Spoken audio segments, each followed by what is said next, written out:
Never knew what he was doing except me. Looking back now, that's the part that hurts the most. Not the lies. Not the betrayal. Not even the humiliation. It was the realization that I was the last person to learn the truth about my own marriage. My name is Rachel, and for 9 years, I believed I had a happy life. My husband, Ethan, was charming. The kind of man who could walk into a room and instantly make people laugh. Friends loved him. Coworkers admired him.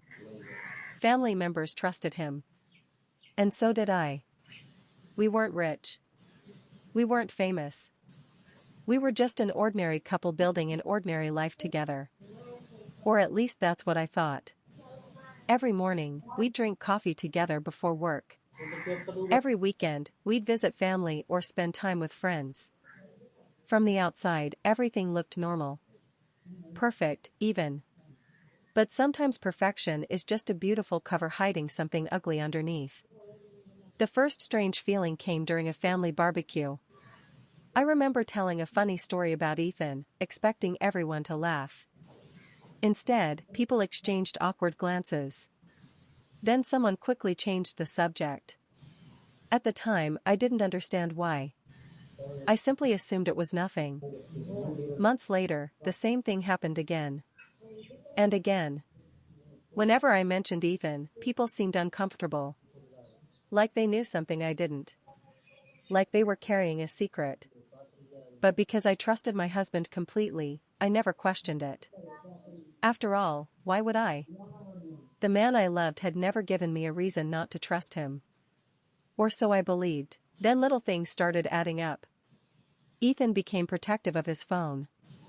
He stayed later at work. Weekend plans changed unexpectedly.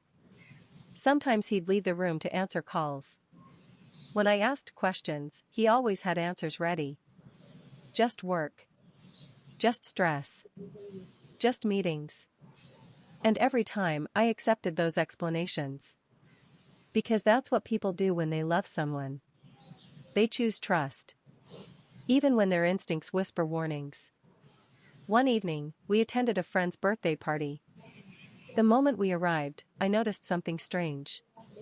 Several people suddenly became quiet. A woman I'd known for years couldn't even look me in the eyes.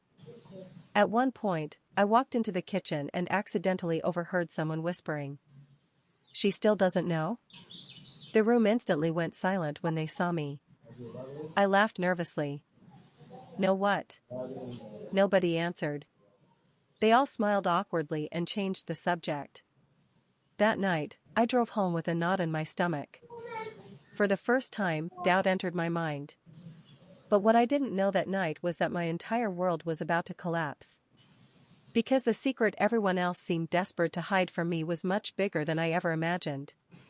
And soon, I would discover that almost everyone around me had known the truth for months. Everyone except me. The truth finally arrived on an ordinary Tuesday afternoon. I was having lunch with my cousin Sarah when she suddenly looked uncomfortable. She kept staring at her coffee, avoiding eye contact. Finally, she whispered, "Rachel, I can't do this anymore." I immediately felt my heart sink. "Do what?" She took a deep breath. Then she said the words that changed everything. "Everyone knows Ethan is seeing someone else." For a moment, I couldn't breathe. I laughed. Not because it was funny. Because my brain refused to process what I had heard. "What are you talking about?" Sarah started crying. And that's when I knew. She wasn't guessing. She wasn't spreading rumors. She knew. She explained everything. People had seen Ethan with another woman. Restaurants. Events. Coffee shops. Even public gatherings. At first, friends assumed I already knew. Later, they realized I didn't. But nobody wanted to be the one to tell me. Nobody wanted to destroy my marriage. So they stayed silent. Month after month. While I continued living inside a lie. The betrayal hit me from two directions. My husband had betrayed me. And everyone else had watched it happen. I left lunch shaking. That evening, I waited for Ethan to come home. For hours, I sat alone replaying every strange moment from the past year. Every awkward glance. Every uncomfortable silence. Every whispered conversation. Suddenly everything made sense. And the truth was devastating. When Ethan finally walked through the door, I looked directly at him. No lies. His face immediately changed. I hadn't even asked the question yet. But somehow he already knew. Who is she?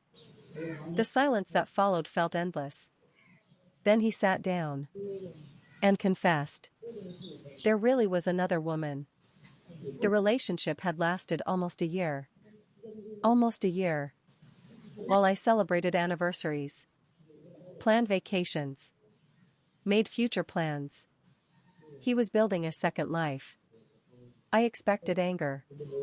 I expected screaming. Instead, I felt strangely calm. Like my heart had already accepted the truth before my mind caught up. For the next few weeks, Ethan begged for forgiveness. Calls. Messages. Promises. Excuses. He claimed it was a mistake. He claimed he loved me. But every apology felt empty. Because real love doesn't require endless deception. Slowly, my sadness began transforming into something else. Clarity. For the first time, I stopped focusing on saving the marriage. And started focusing on saving myself. I met with attorneys. Reviewed finances. Made plans. The woman who once waited for answers was gone. A stronger version of me was beginning to emerge. And Ethan didn't see it coming. The divorce process moved faster than Ethan expected. He assumed I would eventually forgive him. He assumed I would stay. After all, I'd spent years supporting him. Believing in him. Defending him. But this time was different. The trust was gone. And without trust, there was nothing left to protect. As the truth became public, people started seeing Ethan differently. The charming image he'd carefully built began to crack. Friends stopped making excuses. Family members asked difficult questions. People who once admired him started seeing the consequences of his choices. Meanwhile, my life slowly improved. Not overnight. Healing never happens overnight. But little by little, things got better. I started traveling. Making new friends. Trying things I had postponed for years. Most importantly, I learned how to enjoy my own company again. For so long, my identity had been tied to being someone's wife. Now I was discovering who I was without him. And honestly, I liked that person. She was stronger than I realized. Braver than I imagined. And far more capable than I'd ever given her credit for. About a year later, I attended another family gathering. The same people were there. The same conversations. The same familiar faces. But everything felt different. This time, nobody avoided eye contact. Nobody whispered. Nobody looked uncomfortable. The secret was gone.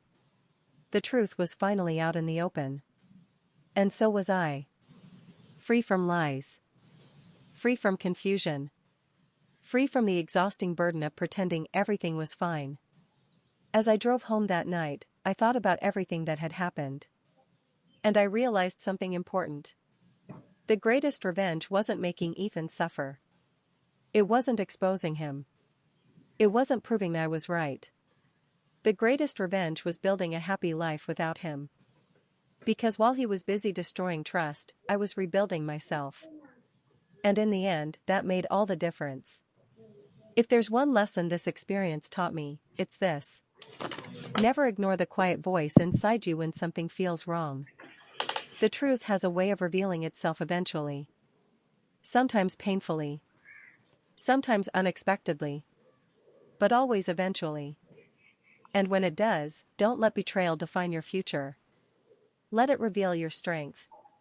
Because the people who break your heart don't get to decide how your story ends. You do. And that's exactly what I finally learned.